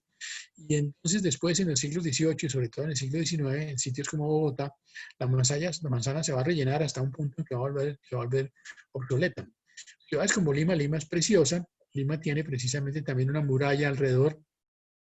Ya no está sobre el mar, está cerca del Callao, que es un puerto, una ciudad que también está fortificada. En Lima se abren por los virreyes del siglo XVIII unas grandes alamedas, una ciudad que tiene precisamente una gran elegancia en toda la época colonial. Y en todo caso, Lima es una ciudad que también tiene efectivamente esa arquitectura de fortificaciones. Estos son planos de la ciudad de Potosí, la gran ciudad minera en Bolivia, que era la ciudad más poblada de América a final del siglo XVI por la cantidad de mineros que tenía. Y ustedes ven efectivamente la ciudad de Quito. Quito, que era una fundación indígena que después la refundan los españoles, hoy en día es Patrimonio Internacional de la Humanidad.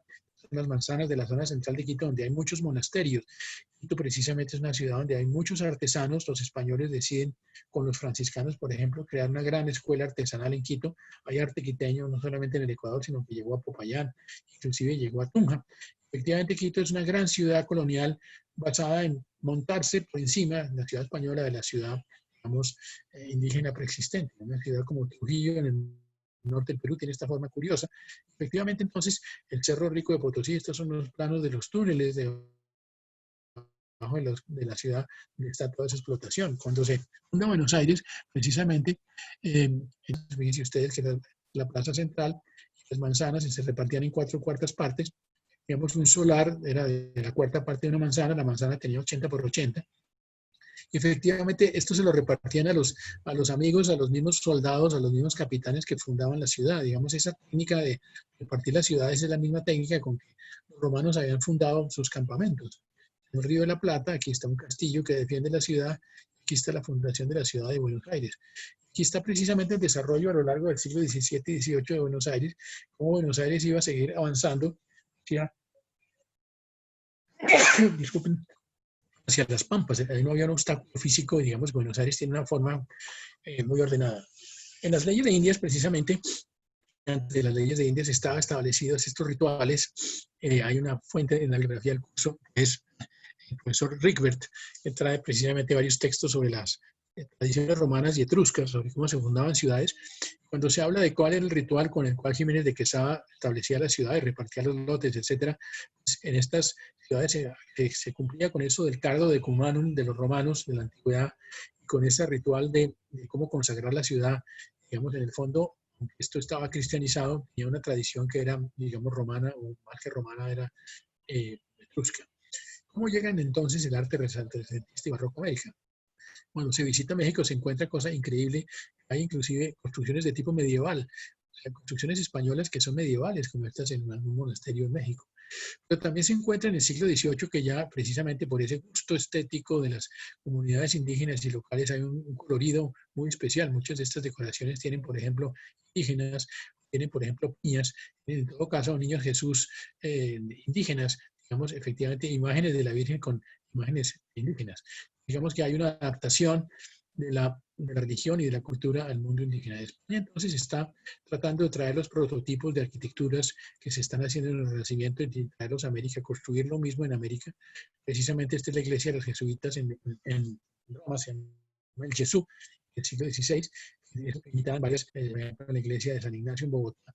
Y efectivamente esto es el barroco. El barroco tiene Estas son las famosas columnas salomónicas, muchas de ellas que entorchadas, tienen que ver con ese recargo visual, con ese recargo decorativo que vemos precisamente y que se propaga por muchísimos altares, por muchísimas iglesias en la arquitectura religiosa. Esta iglesia que están ustedes viendo aquí a la derecha, con curvas que parecería Borromini o Bernini, es el barroco en Brasil, hecho por Aleijadinho en la zona de Minas Gerais en el siglo XVIII.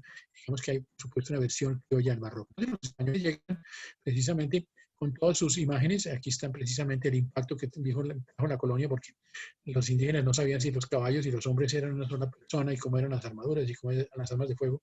Lo que es interesante en materia de arte, esto es en México, lástima que la imagen no está en color, es la gran riqueza. Digamos, en México encontraron lo mismo que en Perú los españoles a grandes comunidades indígenas que trabajaban la piedra muy bien, inclusive algunas piedras que no eran muy duras y permitían estas tallas extraordinarias. Esto es un trabajo absolutamente increíble, digamos, del barroco. Las comunidades religiosas de Centroamérica, por ejemplo, los dominicos y los franciscanos fueron determinantes para proteger a los indios. Y efectivamente eran grandes empresas, digamos, los dominicos eran grandes constructores y grandes constructores de templos y de misiones.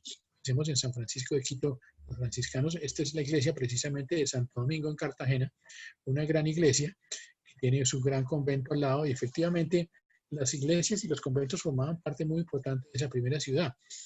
En una ciudad como Bogotá vemos precisamente gran parte de esta tradición que venía del sur de España, de la época de los musulmanes, esa tradición, digamos, del interés en el trabajo de la madera. Es curioso, precisamente por ausencia de madera, por venir del desierto, los musulmanes apreciaban mucho la madera.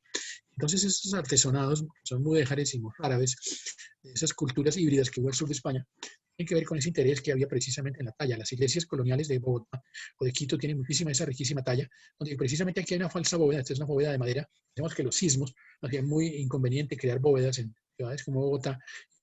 En todo caso, todavía se conservan en Bogotá excelentes, digamos, artesonados de estos. En el primer paso, entonces, este es precisamente el barroco en Minas Gerais, en el Brasil. Y esta es la famosa escultura barroca en el Brasil, que cuando ustedes vayan al centro del Brasil, precisamente es una zona donde hay mucho oro y muchos diamantes. En Minas Gerais se llama, precisamente hay una arquitectura notable de los españoles. Entonces, ¿cómo se representaban esas imágenes coloniales? Digamos que no hubo sino inicialmente dos virreinatos en México y en Perú, después se creó el virreinato de Santa Fe de Bogotá y por último el virreinato en Buenos Aires, pero los virreyes y las burocracias se representaban precisamente en estos retratos, pero muy importante la aparición de la Virgen de Guadalupe, después de otros cultos a la Virgen en otros países latinoamericanos, pensemos en la Virgen de Chiquinquirá, entre otros. En todo caso, esta era una cosa muy importante. Las mujeres tenían un rol muy importante en los conventos. Digamos, las cuentas o la contabilidad de los conventos de Santa Fe de Bogotá muestra, al final del siglo XVIII, según muestran historiadores del Departamento de Historia de los Andes, digamos, cómo eran la cantidad de cosas que producían los conventos y vendían. Digamos que uno podía pedir domicilios a un convento, pero los conventos también cosían, y los conventos también, por supuesto, recibían novicias y recibían niñas que eran ricas y que tenían dotes, que vivían en el convento. Algunas de ellas eran literatas. Pensemos que en ciudades como Tunja, unos grandes literatas, la María Josefa del Castillo, o había una grande literata mexicana en el siglo XVII en México, pero algunas de ellas también vivían literalmente. Cuando ustedes vayan al Museo de Santa Clara en Bogotá, en época de no pandemia, hacíamos ese tour. Ustedes van a encontrar los famosos retratos de las monjas muertas en el convento de la Concepción en Bogotá. Estas personas que morían, a una monja le hacían un retrato antes de enterrarla y entonces se conserva la serie de las imágenes de las monjas muertas. Digamos que esta es una imagen, demuestra ese sincretismo. Esta es una virgen en el Perú, digamos, con un atuendo que es parte español y parte indígena. Digamos, el arte, digamos, aquí precisamente está representado un descendiente de los incas. Este es un cuadro de la época colonial, pero sin duda ese príncipe tiene como una imagen de un crucifijo, pero muestra precisamente cómo se conservaron a través del arte estas imágenes, porque los españoles, tanto en México como en el Perú, quisieron conservar lo mismo que hicieron los ingleses en el siglo XVIII en India, algunas de las familias poderosas indígenas previas para poder controlar a través de ellos políticamente el territorio, digamos. Entonces, lo que es interesante es, no solamente hay una traducción de Europa en América, sino mucho más interesante, por ejemplo, de América en Europa. Para nosotros es muy interesante cómo la reina Catalina o la emperatriz Catalina de Rusia introdujo las papas en el Imperio Ruso. En el siglo XVIII la papa pues, es una gran realidad de Sudamérica. Hay cientos de variedades de papas en la zona andina. Nosotros aportamos el tomatl, el chocolatl, el etcétera. Muchísimas cosas que aportaron de América a Europa. Es muy interesante. ¿Qué aportó América a Europa y al revés?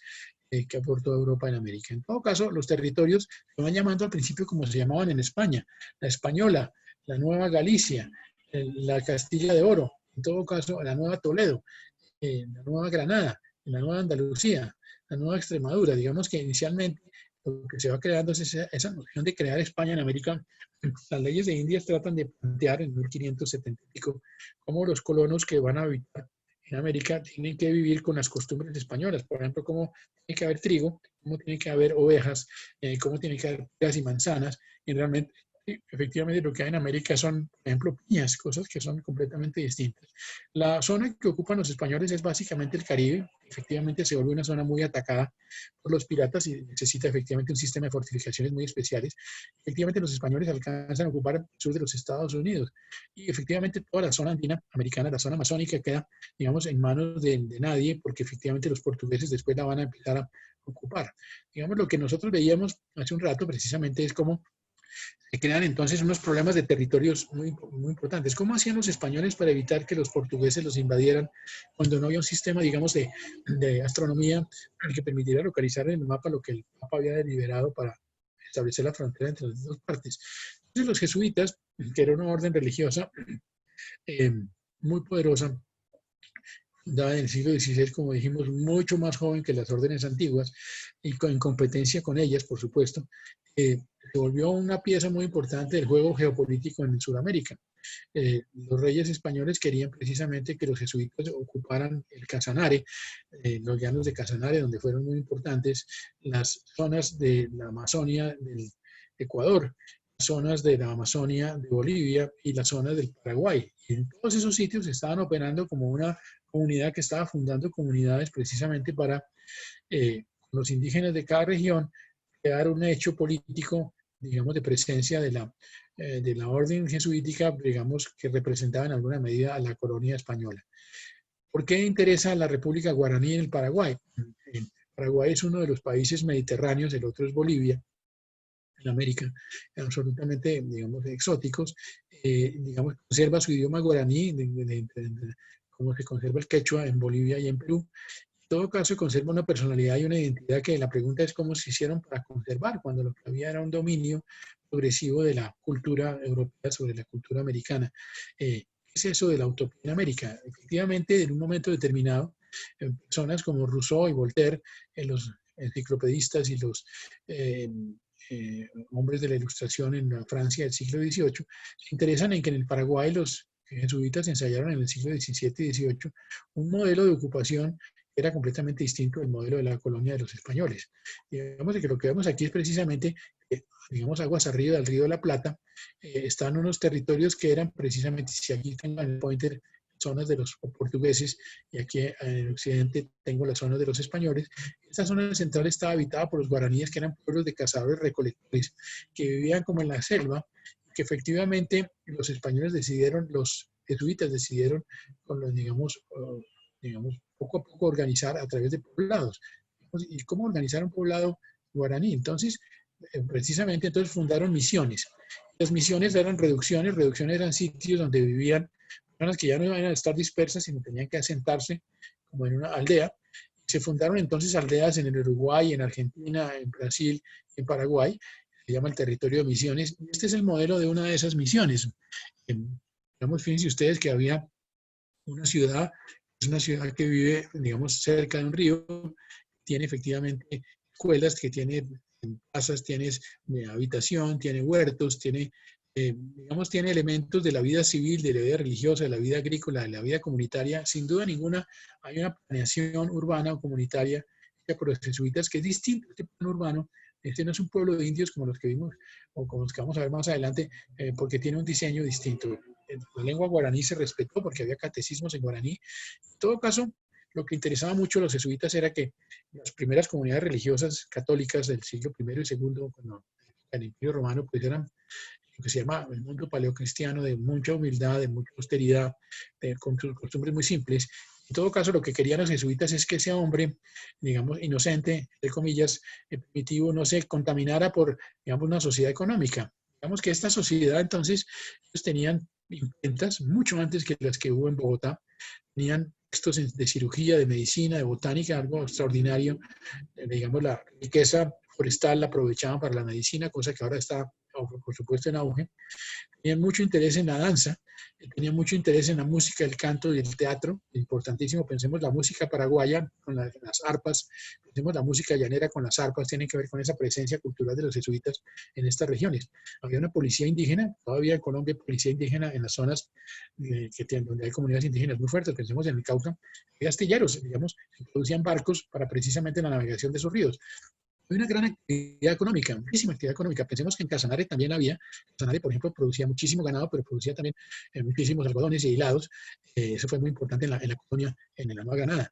Efectivamente, había fundiciones, había increíblemente unos dominios de talleres para hacer herramientas, había hornos para hacer cerámica, había gallineros comunitarios, pensemos en eso. Había turnos de trabajo para una tierra comunal, o sea, no había una propiedad privada, sino más bien había parados, graneros, bestias y yuntas de propiedad pública, algo absolutamente sorprendente en ese sentido. Entonces, esa Compañía de Jesús, digamos que hay que decir que todo eso que se hizo en el Paraguay después, digamos, causó mucha envidia de los españoles y de los portugueses y causó precisamente parte de la persecución a la Compañía de Jesús. Después, en el siglo XVII, XVIII, fue suprimida por el mismo Papa hasta que fue restablecida en el siglo XIX.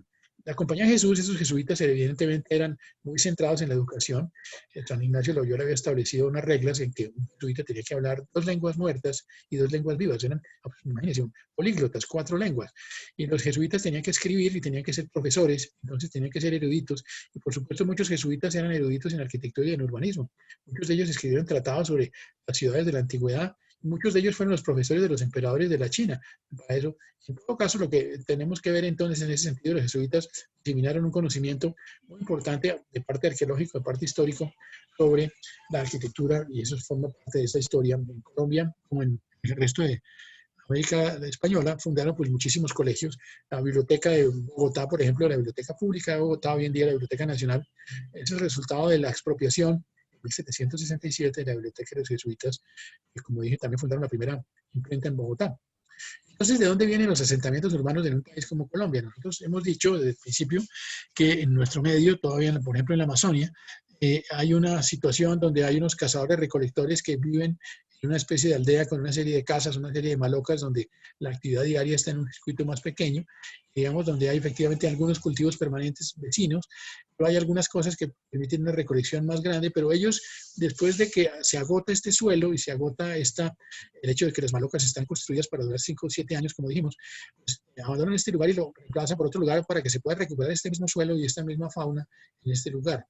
Entonces, la conquista de América y la conquista de Colombia se relaciona a través de muchos cronistas.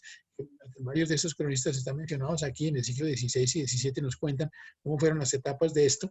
Y a través de los cronistas sabemos que había muchos pueblos, sobre todo en Santa Marta, sobre todo precisamente en Boyacá y Cundinamarca, pensemos que esas colonias tenían, aquí había más de 210 asentamientos de muchas categorías. Efectivamente, la profesora Margarita Serge, del departamento de la Facultad de Ciencias Sociales, arquitecta, hizo su tesis como arquitecta en los años 70, en los Andes, 70 y 80, sobre Ciudad Perdida, que se acaba de redescubrir en la zona de la Sierra Nevada de Santa Marta, que a lo mejor alguno de ustedes ha ido a Ciudad Perdida. Ella estudió muy bien la topografía de cómo esas terrazas precisamente permitieron crear ahí una población. Seguramente hubo muchas otras ciudades hechas con estas mismas técnicas de terrazas. Son interesantes porque pues, ya vimos las terrazas incaicas, pero las terrazas tienen algunas de las medidas que Margarita tiró de esas terrazas, y la forma como habían combinaciones de cortes y rellenos, y había efectivamente unas ciudades hispánicas importantes en esta antigüedad. Langebeck, bien ex vicedecano de vicerrector académico y vicedecano de Ciencias Sociales, es un experto en las comunidades muiscas prehispánicas precisamente, y los caminos prehispánicos que utilizaban efectivamente los cursos de los ríos y los cursos, digamos, de las cruces cordilleranos. Digamos, los españoles entonces fueron ocupando Colombia en varias fases. Una primera fase, por ejemplo, Santa María la Antigua del Darién, las poblaciones que duraron muy poco tiempo porque los mismos indígenas las sabotearon, envenenaron sus aguas, etc.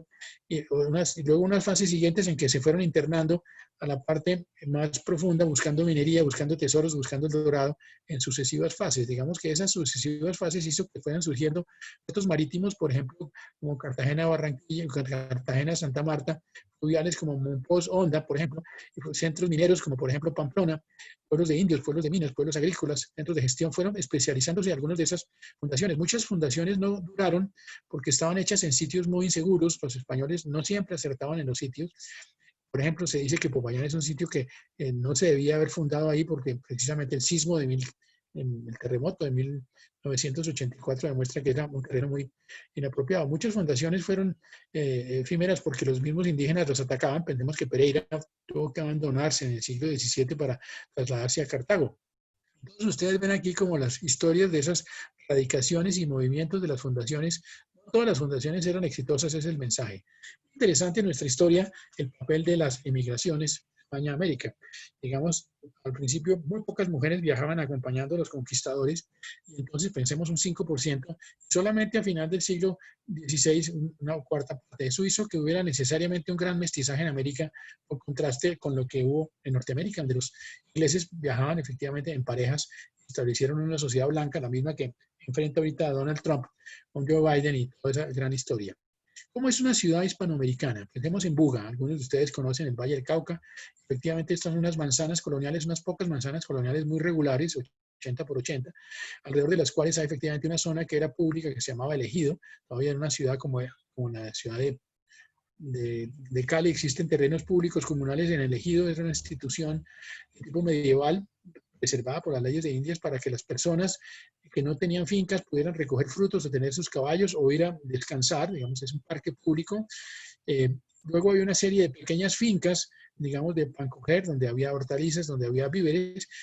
Luego había una serie de fincas más grandes. Digamos, lo que ustedes ven en el fondo es un gran orden, digamos, agrario, un gran orden territorial, un gran orden de quién está dónde y cómo se controla eso. Entonces, esta cuadrícula extendió a todas las ciudades, la mayor parte de las ciudades colombianas tienen esta cuadrícula. Algunas de las manzanas no se construyen donde se hace la Plaza Mayor y algunas de las calles y carreras no están perfectamente orientadas en la dirección astronómica. Todas ellas siguen más o menos la misma filosofía, muy atípica en la ciudad de Monpós, donde se acuesta uno y amanecen dos. Digamos, a lo largo del río Magdalena se construyó esta albarrada, que es una muralla para proteger las inundaciones del río. Monpós es una ciudad lineal muy distinta, muy bella, afortunadamente conservada, pero atípica. Digamos, las leyes de Indias del siglo XVI, Felipe II, querían que la ciudad tuviera precisamente una plaza rectangular y no la plaza cuadrada que hemos visto.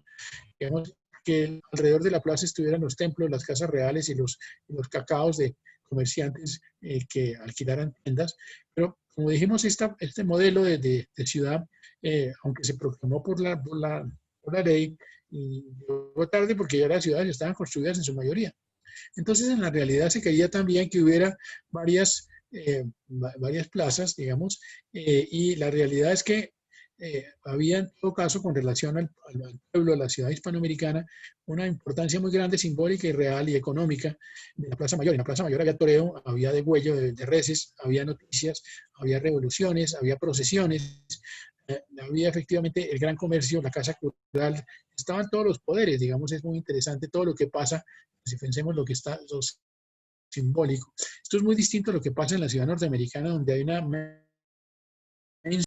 Entonces también vemos que los vecinos más ricos están más cerca del centro, efectivamente, y los vecinos más pobres o menos importantes están más lejos del centro, otras personas están todas más lejos. Los españoles tipificaron los tamaños de los predios urbanos y rurales, tanto los de la ciudad, de tipo habitacional como de tipo productivo, asiento de tejar, por ejemplo, para producir teja, o estancias de sembrar. Lo que es interesante en todo caso que los precios eran más fuertes cerca de la plaza y más baratos en la periferia.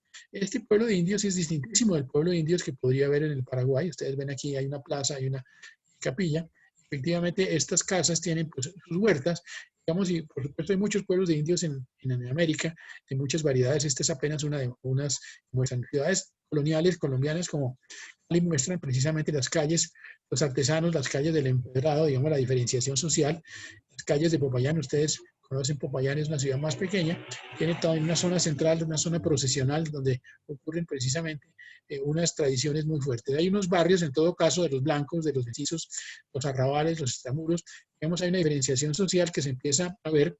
Las ciudades tienen apenas 1 o 2 pisos porque los sismos las destruyen. El grueso de las ciudades colombianas tienen techos de paja hasta principios del siglo XIX, porque al ser un techo de compleja, pues porque implicaba una mayor riqueza. Y en todo caso, ustedes ven aquí que la manzana tiene efectivamente 90 por 90 o 80 por 80, pero ustedes tienen las 4/4 partes iguales. En la zona central de la manzana se dejan, digamos, vegetación, árboles.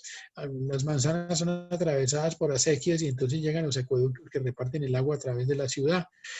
Con mucha contaminación, por supuesto. Los acueductos no se van a modernizar sino a final del siglo XIX. Entonces, las 4/4 se van subdividiendo a través de esas historias de las familias, historias de la misma sociedad y economía. Y algunas de ellas resultan en unos lotes absolutamente fraccionados, como ustedes ven acá, que son muy difíciles de utilizar después. Pensemos en Bogotá, la zona central, 1950, cómo logro yo sacar aquí locales comerciales o edificios de oficinas. Esa irregularidad urbanística se vuelve un problema. Digamos que al principio hay una ocupación muy holgada porque las casas ocupan las 4/4 partes, pero 300 o 400 años después la manzana se puede volver obsoleta. Esto es interesante en todo caso porque si este es el río Cauca y esto es la ciudad de Cali, aquí está la orilla de Palmira, digamos que hay alguien que es alguien muy rico, un señor Nicolás Caicedo, es alférez real de la ciudad de Cali. Él controla datos lecheros en la orilla izquierda del río, datos ganaderos, controla encomiendas y esclavos, tiene haciendas de trapiches, y efectivamente entonces esta persona empieza a manejar un terrateniente urbano y rural muy importante. Este señor tiene raíces urbanos, tiene raíces rurales, tiene tierras agrícolas, tiene minerías, tiene minas en el Cauca, tiene minas en el Chocó, maneja recuas de mulas y bueyes y tiene un gran poder económico. Digamos que a lo largo de los 300 años de la colonia, entonces, se van formando unos territorios económicos mucho más desarrollados, con alguna agricultura, con alguna ganadería, con mucha minería, con una artesanía muy limitada y en todo caso con un poder económico regional. No hay un comercio interregional, hay un comercio, o sea, no hay un comercio, por ejemplo, entre el Valle del Cauca y el Valle del Magdalena. Hay un comercio muy débil entre esas regiones y efectivamente lo que estamos viendo entonces es una aparición de nuevos pueblos. Vamos, siglo XVI es el momento en que se crean ciudades de blancos, pueblos de indios y se van creando también accidentalmente los pueblos de afrocolombianos, los palenques, los campesinos de palenques, los pueblos de los cimarrones.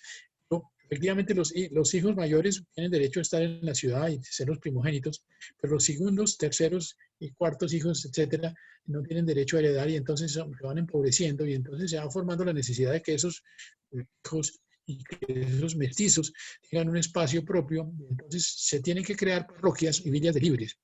La villa tiene una categoría urbana menor que la ciudad, menos distinción, menos importancia, y los libres son precisamente los que no son esclavos.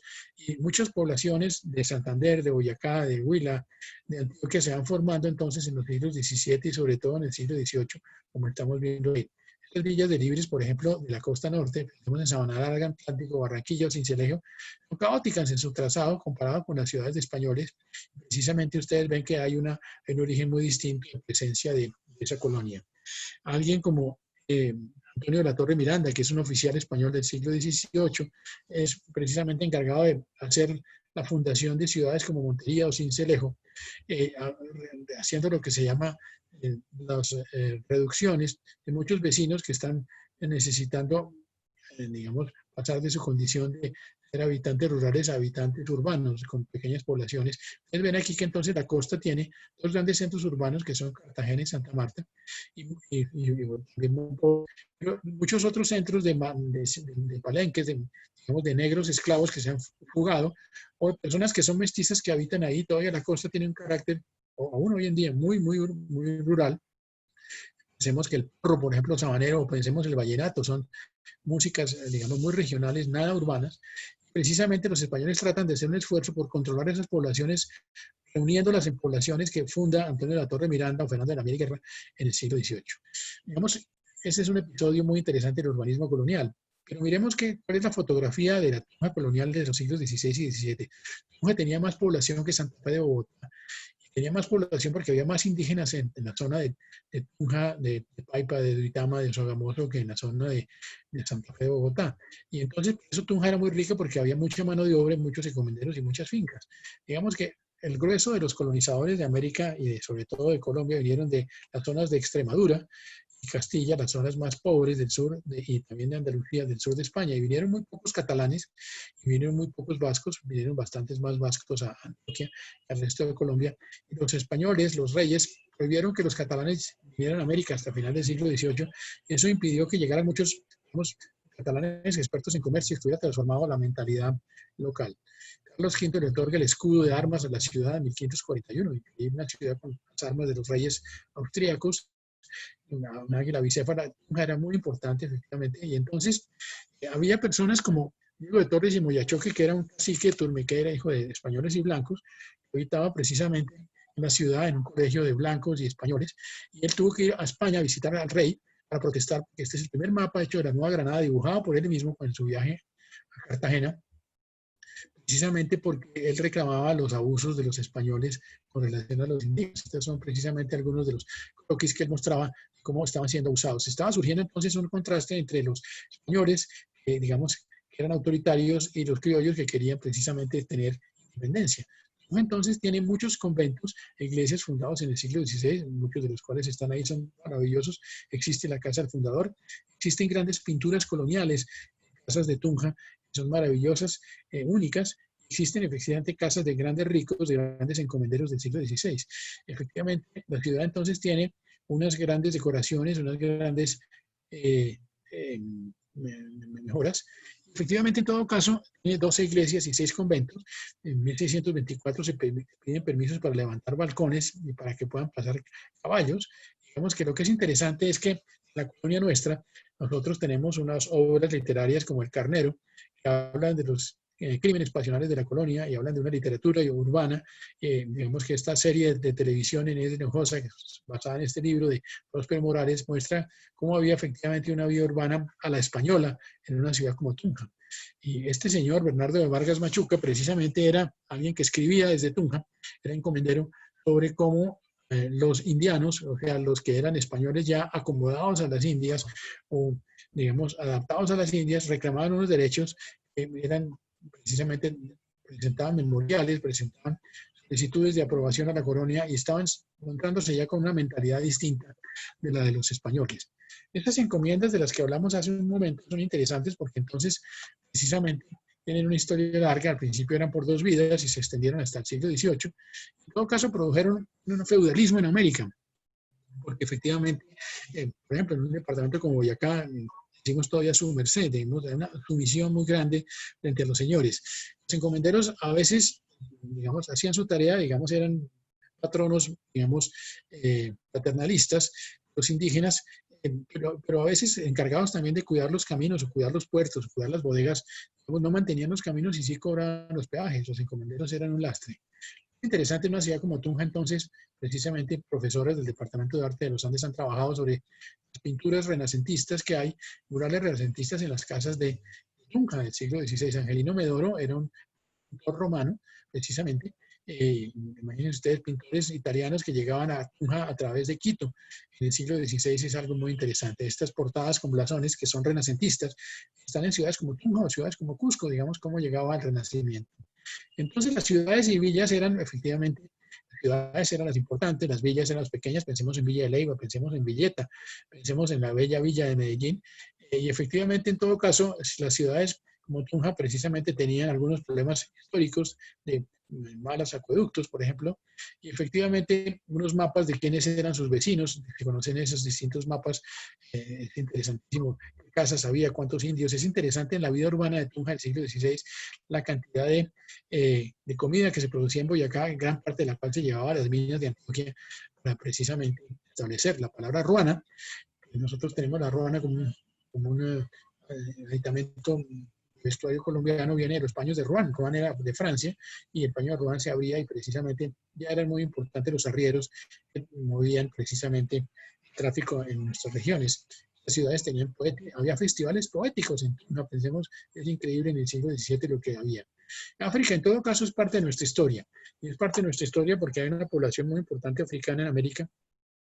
Y vamos a ver precisamente algunos elementos de esa historia. Digamos que aquí se ven estos reyes mitológicos de África, según la óptica de los europeos del siglo XV, reyes que eran poderosísimos, que hacían viajes a la Meca con unas grandes expediciones y eran riquísimos. Digamos, la zona de África Central, África Occidental, pues tiene un clima tropical.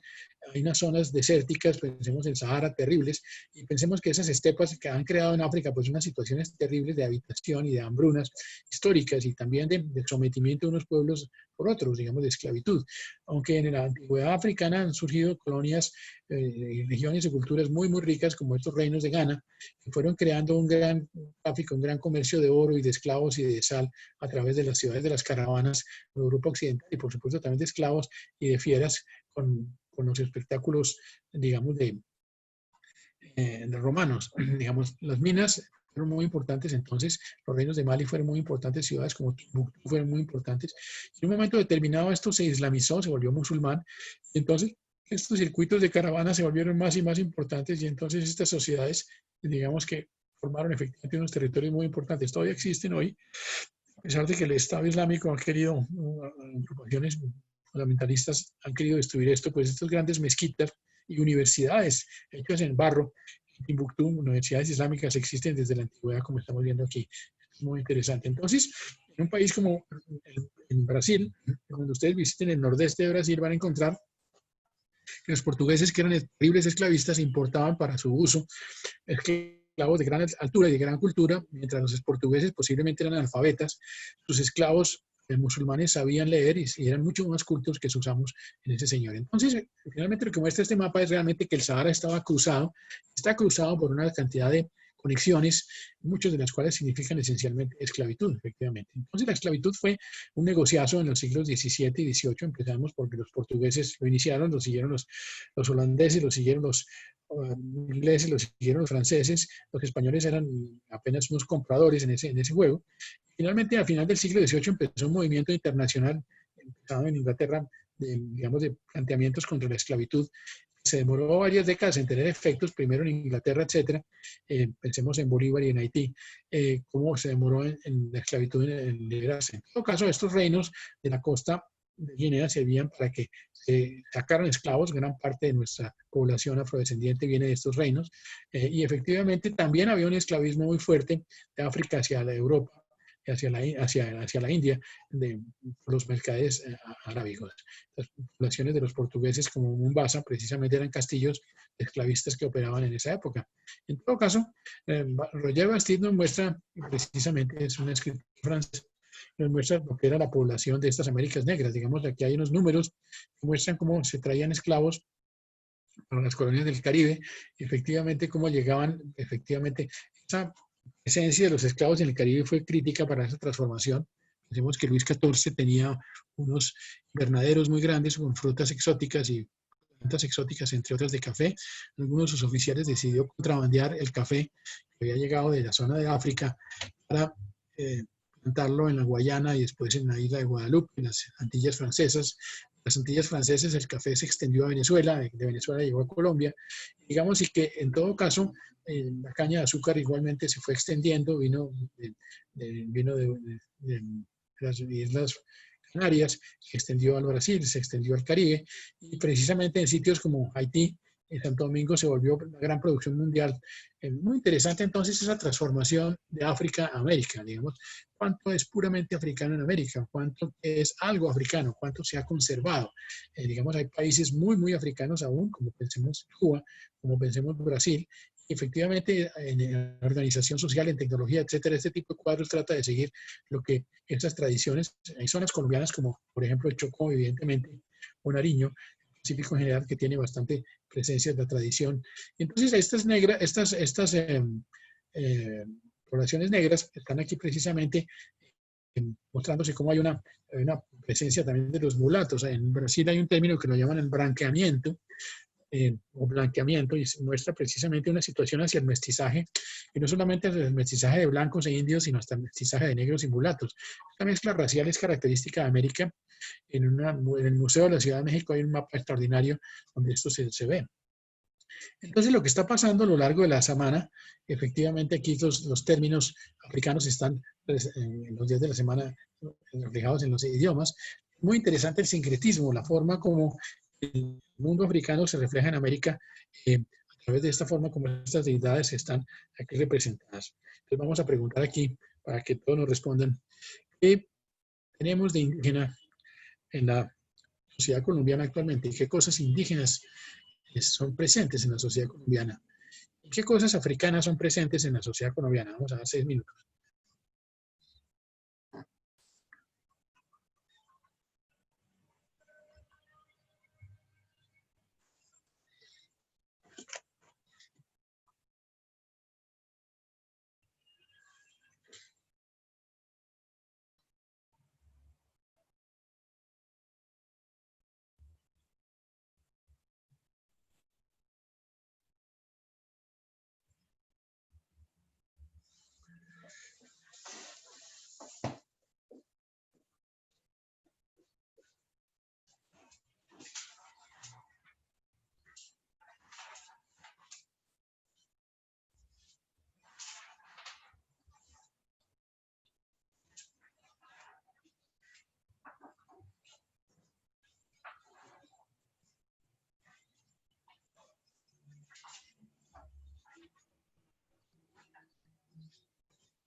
¿Escuchas? Hernando, sí. Sí, María Paula, tienes levantada la mano, sí, entonces, si quieres participar, María sí, Paula. sí, sí.